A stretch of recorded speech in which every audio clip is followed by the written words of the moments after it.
नमस्कार बच्चों, मैं विजय लक्ष्मी गुप्ता आपकी हिंदी शिक्षिका हूँ। आज के इस ऑनलाइन क्लासेस में बच्चों आपका एक बार फिर से स्वागत है।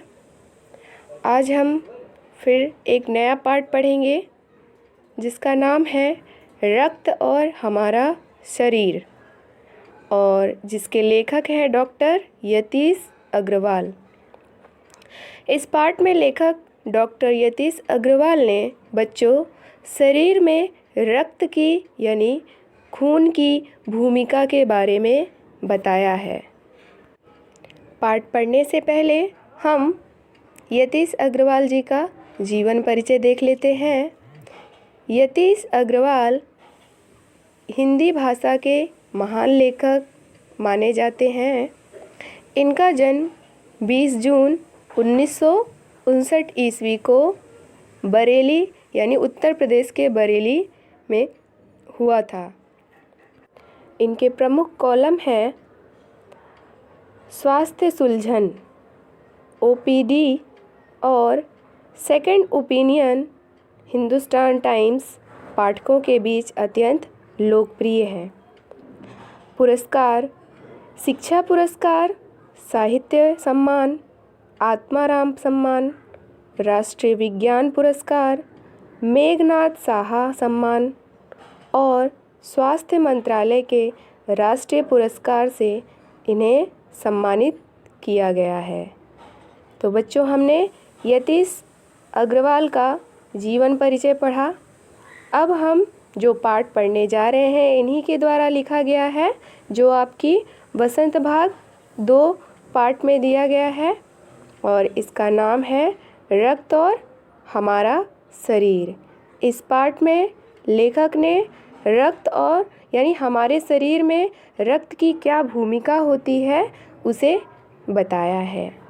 तो चलिए बच्चों पाठ शुरू करते हैं। पाठ कुछ इस प्रकार से है। दिव्या अनिल की छोटी बहन है। इधर कुछ दिनों से उसे हर समय थकान महसूस होती रहती है। भूख भी पहले से कम हो गई है। अस्पताल में उसे डॉक्टर ने देखा तो कहा, लगता है दिव्या के शरीर में रक्त की कमी हो गई है। डॉक्टर दीदी ने दिव्या की उंगली से रक्त की कुछ बूंदें एक छोटी सी शीशी में डाल दी और स्लाइड पर लगा दी। फिर अनिल से बोली, अनिल तुम कल अस्पताल से रिपोर्ट ले जाना। अगले दिन डॉक्टर दीदी सूक्ष्मदर्शी द्वारा एक स्लाइड की जांच कर रही थीं।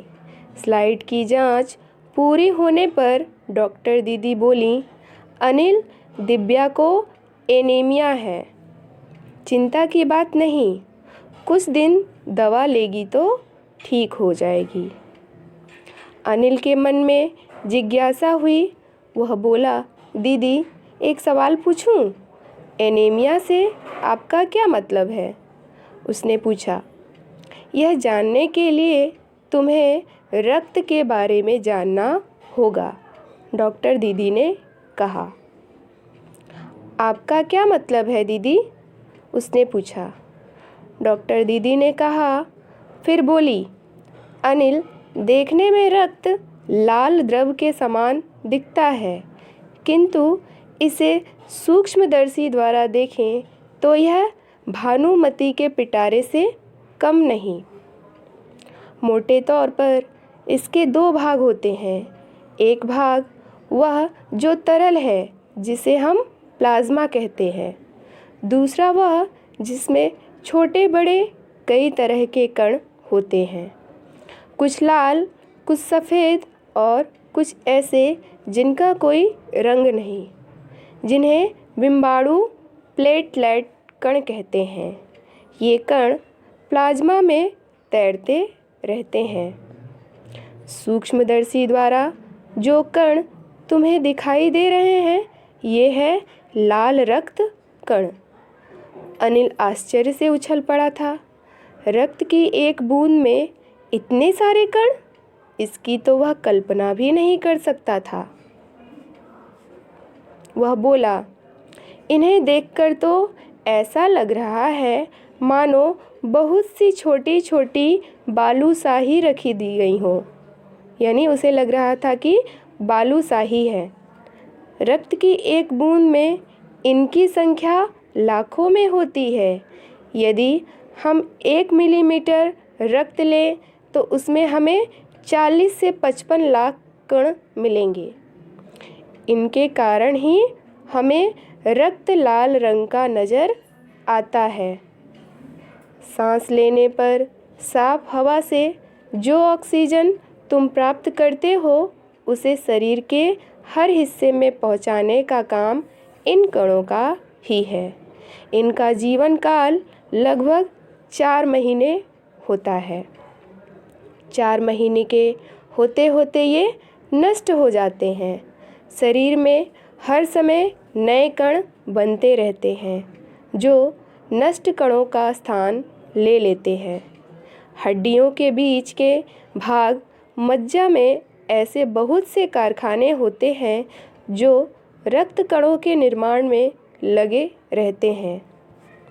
यदि कोई व्यक्ति उचित आहार यानी भोजन ग्रहण नहीं करता तो रक्त कण बन नहीं पाते। रक्त में इनकी कमी हो जाती है। संतुलित आहार लेने मात्र से हम एनीमिया से बचे रह सकते हैं। अनिल ने सवाल किया, इसी कमी को एनीमिया कहते हैं? हाँ, यह कहना काफ़ी हद तक सही होगा।